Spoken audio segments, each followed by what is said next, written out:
اللہ لا الہ الا هو الحی القیوم لا تأخذه سنة ولا نوم له ما في السماوات وما في الأرض من ذا الذي يشفع عنده إلا بإذنه يعلم ما بين أيديهم وما خلفهم ولا يحيطون بشيء من علمه إلا بما شاء وسع كرسيه السماوات والأرض ولا يؤوده حفظهما وهو العلی العظیم۔ یہ ایک آیت آیت الکرسی کہلاتی ہے، قرآن پاک کی سب سے اہم ترین آیت ہے، سب سے عظیم آیت، جس میں اللہ تعالیٰ کی کچھ صفات کا بیان ہوا ہے۔ اس آیت کے بارے میں چند ایک احادیث ہیں۔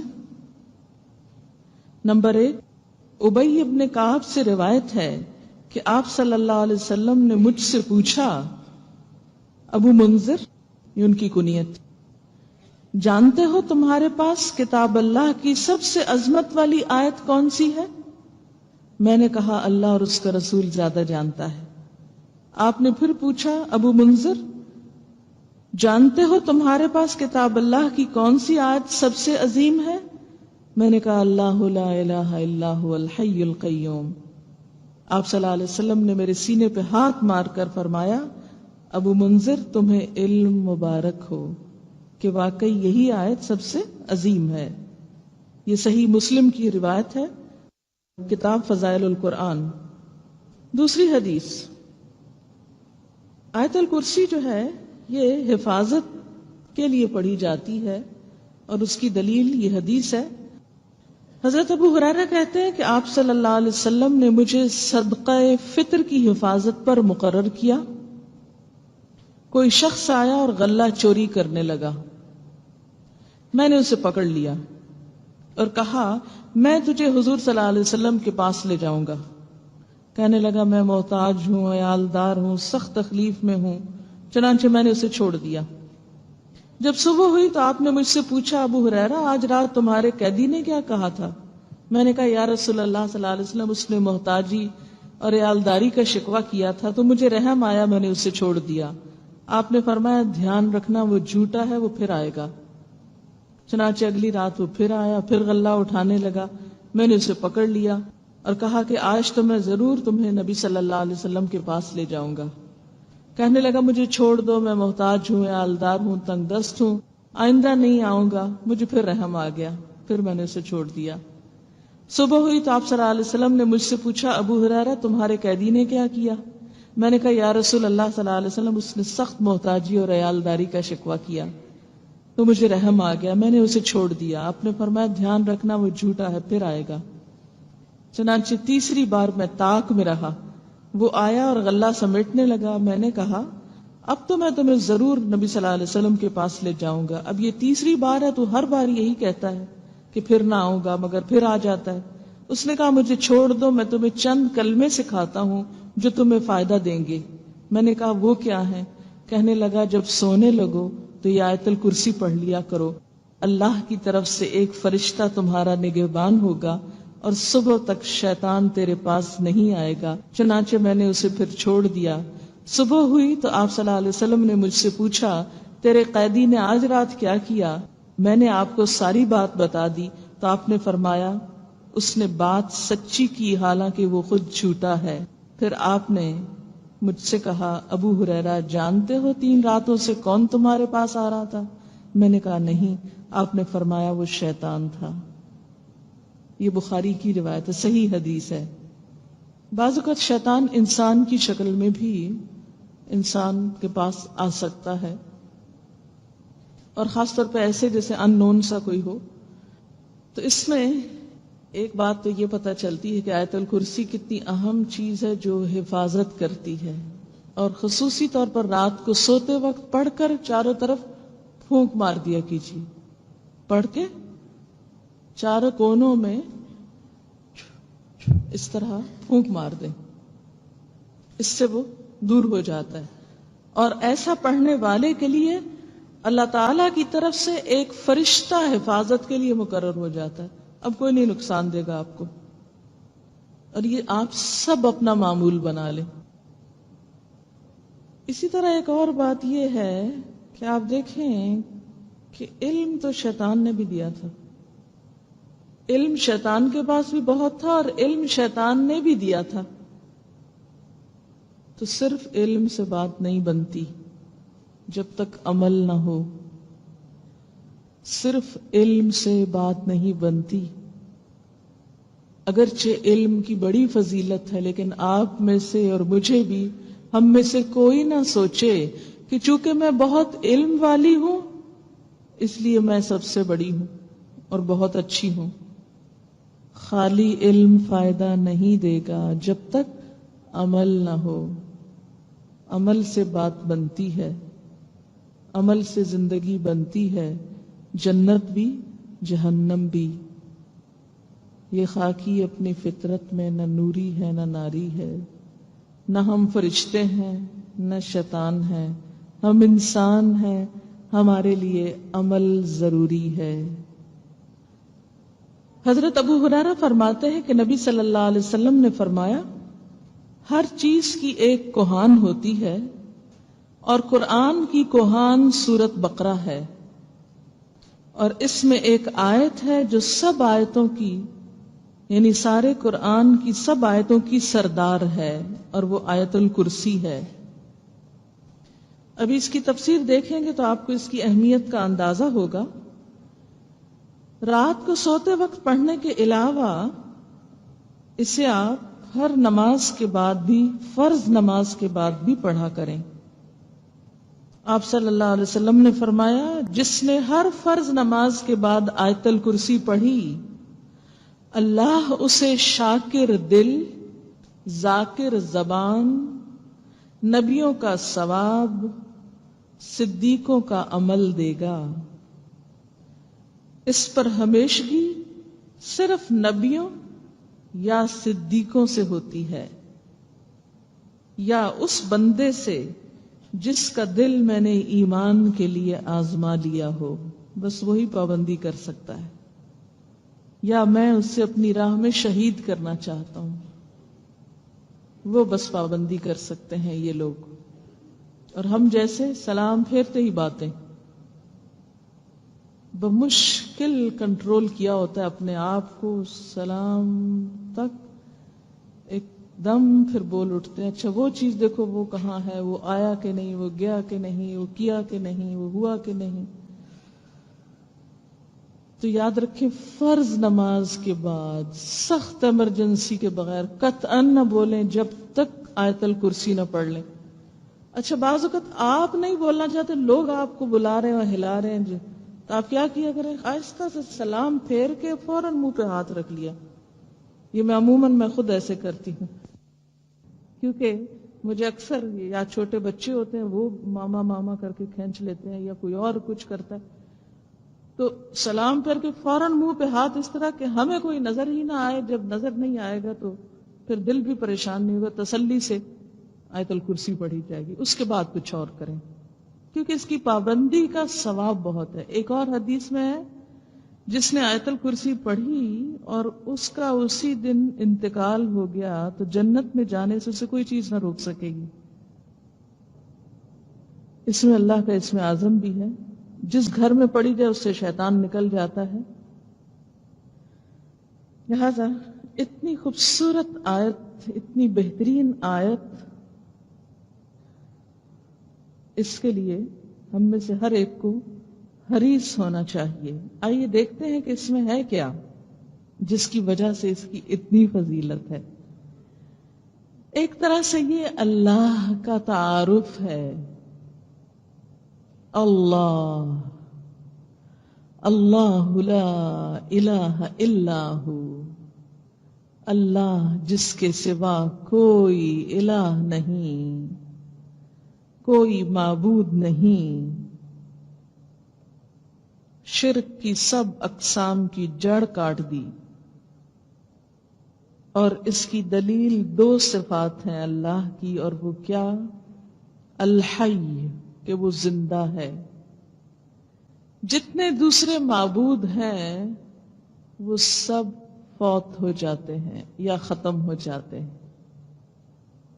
جبکہ اللہ کی ذات کو کوئی فنا نہیں۔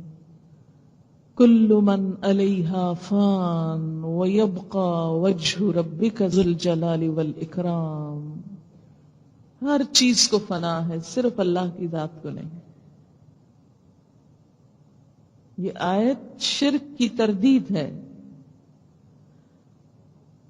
مستقلاً زندہ ہے، اسی کے ہاتھ میں زندگی ہے، خود بھی زندہ ہے اور زندگی اسی کے دم سے وجود میں آئی ہے۔ القیوم، قائم رہنے والا ہے، قائم رکھنے والا ہے، ہر چیز کو تھامے ہوئے ہے، جبکہ دوسرے سب سہاروں کے محتاج ہیں۔ کوئی چیز خود سے قائم نہیں رہ سکتی۔ آپ دیکھیں کتنا بڑے سے بڑا کوئی ولی ہو، بزرگ ہو، نیک انسان ہو، نبی ہو حتیٰ کہ، کیا ایسے ہی کوئی آسمان سے اترا؟ نہیں نا، بچے کی حالت میں پیدا ہوا نا۔ تمام انبیاء، اولیاء، سب بزرگان کیسے پیدا ہوئے؟ بچے کی حالت میں، بچے پیدا ہوئے، اور جو بچے تھے جب وہ تو کیا تھے؟ سہارے کے محتاج تھے۔ آج جب لوگ ان کو اللہ کا شریک کرتے ہیں تو سوچنا چاہیے، وہ اپنے وجود کے لیے، اپنے نشو و نما کے لیے سہارے کے محتاج تھے، لیکن اللہ کو کسی سہارے کی ضرورت نہیں، بلکہ وہ سب کو تھامے ہوئے ہے، قائم رکھے ہوئے ہے۔ اور بہت بڑی مثال آسمان آپ کے سامنے ہے، کس طرح اس کو بغیر ستونوں کے تھامے ہوئے ہے، قائم رکھے ہوئے ہے۔ اور مزید کیا ہے کہ لا تأخذہ سنۃ، اس کو تو اونگ بھی نہیں آتی، جبکہ باقی سب سوتے ہیں۔ کتنا بھی کوئی نیک انسان ہو، سوئے بغیر اس کا گزارا ہی نہیں، اور کوئی معبود سونے والا ہو نہیں سکتا، کیونکہ جو سو گیا۔ اب دیکھیں نا کہ بعض اوقات لوگ بڑے بزرگان کے پاس جاتے ہیں اور پھر ان سے دعائیں مانگتے ہیں، یا ان سے کہتے ہیں کہ یہ قبروں میں زندہ ہیں، کہ یہ شہید ہیں، یا ویسے بھی جو بھی، اور کہتے ہیں کہ یہ تو بس ایک عارضی نیند، سو رہے ہیں۔ پھر جو سو بھی رہا ہو، جو اونگ بھی جائے، وہ بھی معبود نہیں ہو سکتا، اس کے ہاتھ میں کوئی طاقت نہیں، وہ کمزور ہے، وہ بے بس ہے۔ نیند اور اونگ کسی بھی انسان کی بے بسی کی علامت ہے، بے بسی۔ نیند کے آگے آپ ہتھیار ڈال دیتے ہیں، آپ سخت بھوکے ہوں، جب نیند آتی ہے تو کیا ہوتا ہے؟ آپ کہتے ہیں کچھ نہیں کھانا، بس نیند آ رہی، سب چھوڑ دیتے ہیں۔ کچھ پسندیدہ ترین چیز بھی سامنے ہو تو جب شدت نیند ہوتی بس سب کچھ ہٹا دو، سب لے جاؤ۔ آپ دیکھیں کہ ہر ماں کو اپنے بچے پیارے ہوتے ہیں، اور بعض اوقات کیا ہوتا ہے کہ جیسے کوئی بچہ پیدا ہوتا ہے تو ماں کہتی ہے بس میں تو ایک لمحے کے لیے بھی کسی کو نہیں دوں گی، اس کو خود ہی اسے پالوں گی، خود اپنے سامنے رکھوں گی، خود ہر چیز خود کروں گی اس کی۔ مائیں کتنی کانشیس ہوتی ہیں بچوں کے بارے میں کہ کسی کو کوئی ہاتھ نہ لگا، پتہ نہیں کیا کرے گا ان کو۔ لیکن میں نے دیکھا کہ جب ماؤں کو شدید نیند آتی ہے کہ ذرا سا ان کو لے جاؤ کہیں تاکہ میں سو جاؤں۔ کتنا کمزور ہے نا انسان، اپنے سارے دعووں میں جھوٹا ہے۔ لیکن اللہ کی ذات نیند اور اونگ سے پاک، بے نیاز ہے، کوئی اس سے ایسا اور کوئی بھی نہیں، کوئی بھی نہیں۔ لا تأخذہ سنۃ ولا نوم لہ ما فی السماوات وما فی الارض۔ اگلی صفت یہ ہے کہ آسمانوں اور زمین میں جو کچھ ہے سب اسی کا ہے۔ کوئی اور جس کا سب کچھ ہو؟ بڑے سے بڑے آدمی کا آپ تصور کریں، دنیا میں وہ اخباروں میں اکثر آتا رہتا ہے لوگوں کی رال ٹپکانے کو، فلاں فلاں آدمی دنیا کے امیر ترین انسان ہے، ایشیا کا سب سے امیر انسان فلاں ہے، یورپ کا فلاں ہے، پوری دنیا کا فلاں ہے، دنیا کے 10 امیر لوگ مثلا، پھر ان کی ڈیٹیلز دی ہوتی ہیں، یہ اون کرتے ہیں، ان سب کی ڈیٹیل کسی وقت پڑھ کے دیکھیں کہ ان میں سے کوئی صرف پوری دنیا کو بھی اون نہیں کرتا، آسمان تو دور کی بات ہے، کتنا بھی بڑے سے بڑا آدمی۔ مثلا ایک کراچی شہر ہے، ایک شہر ہے، کیا کوئی اتنا مالدار ہے اس شہر کے اندر کہ پورا کراچی خرید لے؟ نہیں خرید سکتا۔ تو اگر کوئی شخص ایک شہر نہیں خرید سکتا، ایک ملک نہیں اس طرح خرید سکتا، یا کوئی اتنی علاقہ اپنے اون نہیں کر سکتا، اس کا مالک نہیں بن سکتا، تو خدا کیسے ہو سکتا ہے؟ لیکن کتنے افسوس کی بات ہے کہ ہم جس کے پاس مال دیکھتے ہیں ہم اس کے آگے جھک جاتے ہیں، مروب ہو جاتے ہیں۔ اسی طرح کوئی بھی بڑی سے بڑی خوبی جو کسی انسان میں ہو، اس کی وجہ سے انسان کو اللہ کی اطاعت نہیں بھولنی چاہیے، اللہ کی مرضی نہیں بھولنی چاہیے۔ بس کسی مجلس میں ہم جاتے ہیں، ذرا اپنے سے بڑے لوگوں کو دیکھ لیں تو فوراً ان کی نقالی شروع کر دیتے ہیں اور ان کی مرضی کے مطابق ہو جاتے ہیں، اور اللہ کی مرضی کو باہر ہی چھوڑ آتے ہیں، کیونکہ اب ادھر تو یہ بڑے ہیں نا، ان کے سامنے جھک کے بیٹھنا ہے۔ لہو ما فی السماوات وما فی الارض، یاد رکھو وہ اللہ جو آسمانوں اور زمین کا مالک ہے، اس کی ہر چیز اس کی ہے، اور اتنا صاحب اقتدار، من ذا الذی یشفع عندہ الا باذنہ، کون ہے جس میں یہ جرت ہو کہ وہ اس کے پاس سفارش کر سکے مگر اس کی اجازت سے۔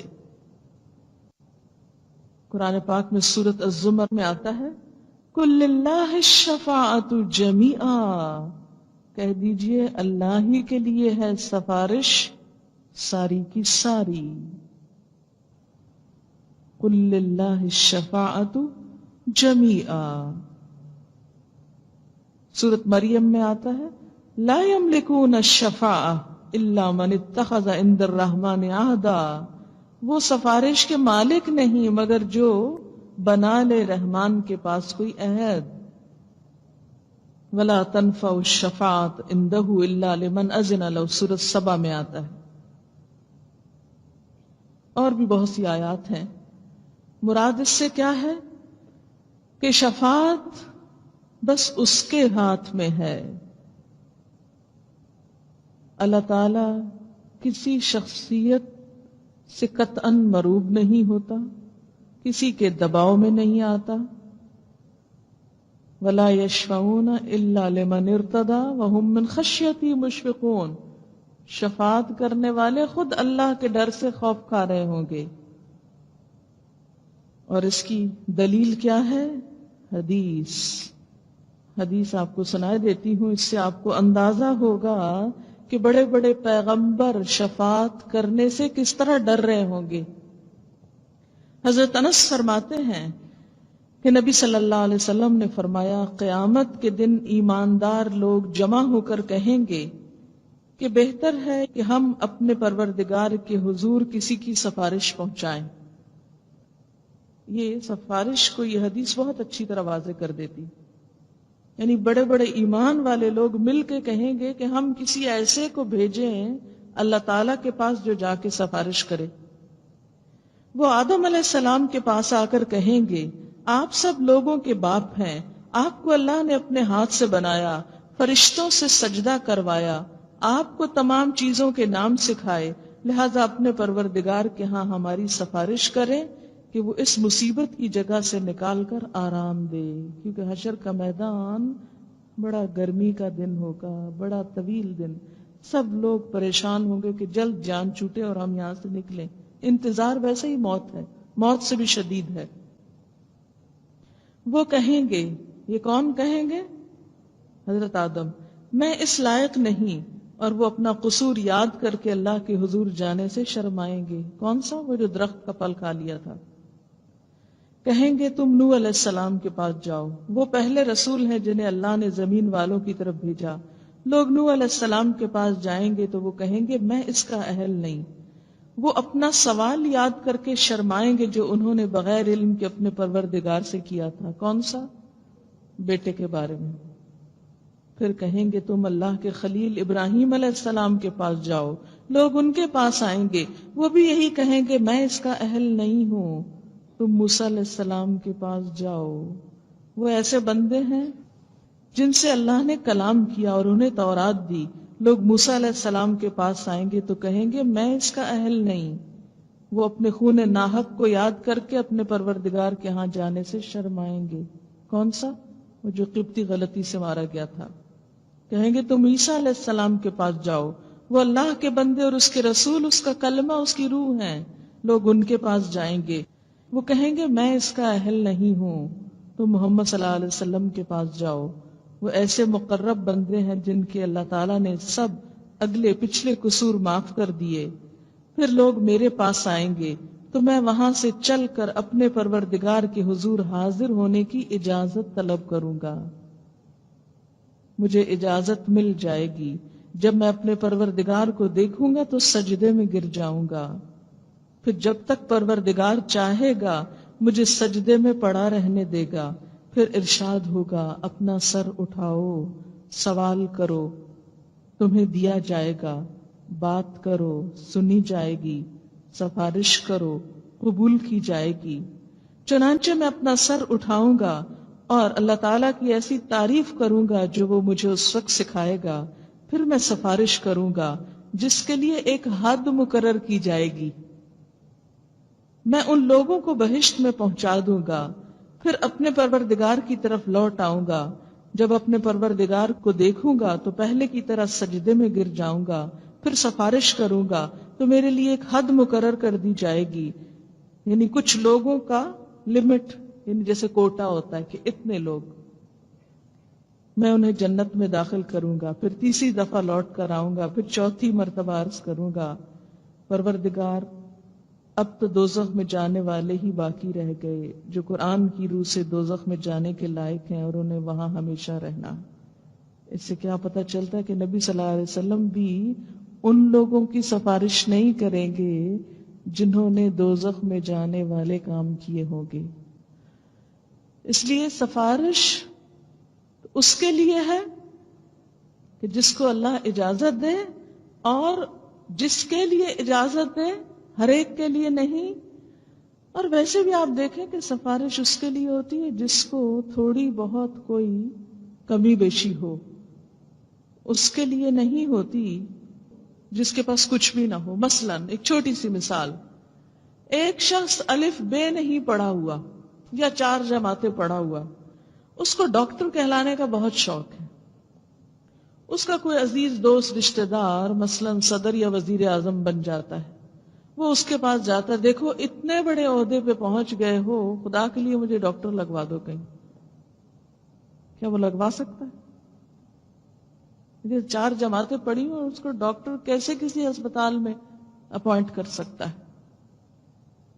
اگر مثلا اس نے MBBS کیا ہوتا، کوئی اسپیشلائزیشن نہیں، تو ہو سکتا ہے کہ کوئی دھاندلی کر کے ادھر ادھر وہ اس کو کوئی بڑا عہدہ دلوا دیتا، جیسے کہ ہوتا ہے۔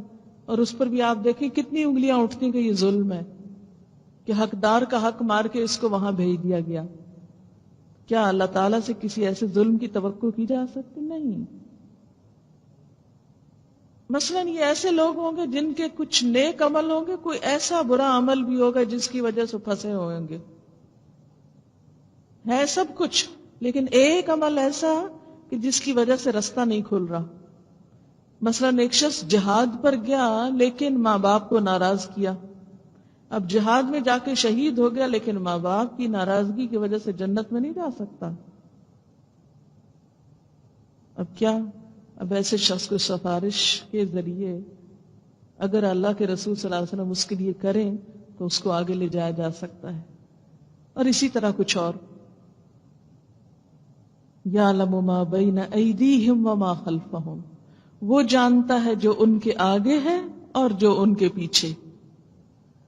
یعنی اللہ ہی وہ ذات ہے جو لوگوں کے ماضی اور مستقبل کو ایکولی جانتا ہے. اچھا ہم ذرا اپنا اپنا دیکھیں، ہمیں اپنا ماضی یاد ہے، سب کچھ کوئی نہیں یاد، اور مستقبل کا تو کسی کو بھی نہیں پتا کیا ہوگا، کسی کو بھی نہیں پتا ہوتا. اللہ کی اس صفت میں کوئی شریک نہیں کہ جو بیک وقت تمام انسانوں کا مستقبل بھی جانے، ان کا پاسٹ بھی جانے. یعلم ما بین ایدیہم وما خلفہم. اگلی بات وَلَا يُحِيطُونَ بِشَيْءٍ مِّنْ عِلْمِهِ إِلَّا بِمَا شَاءَ، وہ اس کے علم کا احاطہ ہی نہیں کر سکتے مگر جتنا وہ چاہے. یعنی اللہ کے علم میں سے کسی کو بس انسانوں کو اتنا ہی ملا ہے جتنا اللہ نے چاہا. کتنا چاہا؟ ایک حدیث آتی ہے جس میں حضرت خضر علیہ السلام کا ذکر ہے کہ وہ موسیٰ علیہ السلام کو لے کر جب وہ کشتی میں سوار ہوئے تو اتنے میں ایک پرندہ آیا جس نے دریا میں سے ایک چونچ پانی لیا، قطرہ. تو موسیٰ علیہ السلام کو حضرت خضر نے کہا اس سمندر کے مقابلے میں جو اس پرندے کی چونچ میں پانی ہے یہ ساری مخلوق کا علم ہے، اور باقی علم اللہ کے پاس ہے جو کسی کو نہیں پتا. ہم نے وہ دیکھا ہی نہیں جو اس آسمان کے پیچھے 7 آسمان جیسے ذکر آتا، اس زمین کے کرے کے علاوہ اٹھ کے ابھی چاند تک کو نہیں دیکھا. ہم کیا جانے؟ خود انسان اپنے جسم کو ڈسکور نہیں کر سکا، ایک سیل کے بارے میں بھی تحقیق مکمل نہیں ہوئی. وَلَا يُحِيطُونَ بِشَيْءٍ مِّنْ عِلْمِهِ إِلَّا بِمَا شَاءَ. کہا جاتا ہے ایک اندازے کے مطابق کہ ابھی تک جو میڈیکل سائنس نے جو کچھ بھی ڈسکور کیا اس میں صرف 30 یا 35% ہیومن باڈی ڈسکور ہوئی ہے، اس کے فنکشنز معلوم ہوئے، اس سے زیادہ نہیں انسان جانتا ابھی. وَسِعَ كُرْسِيُّهُ السَّمَاوَاتِ وَالْأَرْضِ. کرسی کا لفظ جو ہے نا کاف ریسین سے ہے. کرسی کا معنی اللہ تعالیٰ کے قدم رکھنے کی جگہ کیا گیا ہے جو عرش کے آگے ہے، اور کرسی کے مقابلے میں عرش بہت بڑا ہے. یعنی اس کائنات میں سب سے بڑی چیز کیا ہے؟ اللہ کا عرش، تھرون، اور اس کے بعد چھوٹی چیز کرسی. کرسی کیا ہے؟ اللہ تعالیٰ کے قدم رکھنے کی جگہ. اب اللہ تعالیٰ کے قدم کیا ہے اور کیسے ہیں ان کے بارے میں ہم سوال نہیں کر سکتے، اور نہ ہی کوئی عقل اس کو جان سکتی. کیوں؟ قرآن پاک میں آتا ہے لا تدرکہ الابصار، نگاہیں اس کو پا ہی نہیں سکتی. یعنی ہم سوچ ہی نہیں سکتے، بیونڈ آر امیجنیشن ہے یہ سب کچھ. اس لیے ان چیزوں کے بارے میں سوال کرنا بھی درست نہیں، اور نہ ان چیزوں کے پیچھے جانا چاہیے. جیسے بتایا گیا ویسے ہی مان لیتے ہیں. اور یہ طبرانی کی حدیث ہے کہ یہ اللہ تعالی کے قدم رکھنے کی جگہ ہے عرش کے سامنے، یعنی عرش کا مقدمہ. بعض نے یہ بھی کہا کہ اس سے مراد اللہ تعالیٰ کا عرش ہے، کرسی سے مراد وہی جو کرسی ہوتی ہے، اور پھر کرسی جیسے کسی بھی بادشاہ کی ہوتی تو اللہ تعالیٰ جہاں پر مستوی ہیں اس کو عرش کہتے ہیں، تو شاید کرسی سے مراد عرش ہے. لیکن یہ بات درست نہیں، کیونکہ عرش کرسی سے بھی بڑا ہے، اور جیسے کہ حدیث سے پتہ چل رہا ہے کہ کرسی اس کے قدم رکھنے کی جگہ، تو پھر عرش بذات خود کتنا بڑا ہوگا. اور تیسرا ایک معنی علم بھی کیا گیا، کرسی سے مراد علم بھی کیا گیا ہے. لیکن بات یہ ہے کہ عربی میں یہ معنی کرسی کا استعمال نہیں ہوتا، علم کا معنی نہیں استعمال ہوتا. ٹھیک ہے. اور کرسی کتنی بڑی ہے اس کے بارے میں بھی حدیث آتی ہے، صحیح ابن حبان بھی ایک کتاب ہے، اس میں آتا ہے کہ 7 آسمان، یعنی یہ ساری چیزیں جو ہمیں نون ہیں، 7 آسمان کرسی کے مقابلے میں ایسے ہیں جیسے صحرا میں پڑی ہوئی ایک مندری کیا تھا؟ انگوٹھی، رنگ. ٹھیک ہے. حلقہ کا لفظ آتا ہے عربی میں، حلقہ کہتے ہیں گول دائرے کو، رنگ جس کو آپ کہتے ہیں. یعنی کرسی کتنی بڑی ہے، جس کے سامنے ساتوں آسمان اور ساری زمینیں اور یہ سب کچھ کیا ہے، اتنا چھوٹا ہے کہ جیسے پورے بڑے صحرا میں کہیں رنگ پڑی ہوئی ہو. تھوڑا سا ذرا تصور سے کام لیں. اللہ تعالیٰ کا عرش کے مقابلے میں کرسی کیا ہے، پاؤں رکھنے کی بس جگہ، اور کرسی کے مقابلے میں زمین آسمان کیا ہے، جیسے ایک چھوٹا سا رنگ ہو. ویسے بھی گیلیکسیز کس طرح نظر آتی ہیں، رنگ کی شکل میں نظر آتی ہے نا. تو یہ جو اتنا بڑا رنگ ہے نا، galaxies billion and trillion stars ہیں اس میں، اور وہ ایک نہیں، پھر وہ خود لاکھوں ہیں، وہ ساری ملا کے جو پورا ایک رنگ بنا ہوا ہے یہ زمین و آسمان کا، وہ کرسی کے مقابلے میں ایسا ہے جیسے صحرا میں پڑا ہوا ایک رنگ ہو گئی. اور پھر کرسی عرش کے مقابلے میں صرف قدم رکھنے کی جگہ. تو عرش اور عرش پر عرش کا رب کوئی نہیں جان سکتا، اس کی عظمت کو کوئی پا ہی نہیں سکتا، ایکسپلین ہی نہیں کر سکتا، کوئی ورڈز ہی نہیں ہے. یہ صرف آپ محسوس کر سکتے ہیں اگر واقعی آپ اللہ کو پہچاننا چاہیں. زمین کے ایک ٹکڑے پر، خود زمین کی حیثیت کیا ہے، ایک ذرہ پوری کائنات میں. جو شخص شعور کے ساتھ آیت الکرسی پڑھے اس کے دل سے ہر ایک کی عظمت نکل جائے گی. وَلَا يُحِيطُونَ بِشَيْءٍ مِّنْ عِلْمِهِ إِلَّا بِمَا شَاءَ وَسِعَ كُرْسِيُّهُ السَّمَاوَاتِ وَالْأَرْضِ. اللہ کی ذات جس کا اقتدار سارے آسمانوں پر اور پوری زمین پر. کیوں مرعوب ہو، کیوں ڈرتے ہو لوگوں سے؟ لا یؤودہ حفظہما وہو العلی العظیم. اس کو نہیں تھکاتی ان دونوں کی حفاظت، آسمانوں اور زمین کی حفاظت، اس سے وہ بوجھل نہیں. وہو العلی، اور وہ بہت بڑا ہے، العظیم بہت ہی بلند، بہت ہی عظیم. اب ذرا اس شعور کے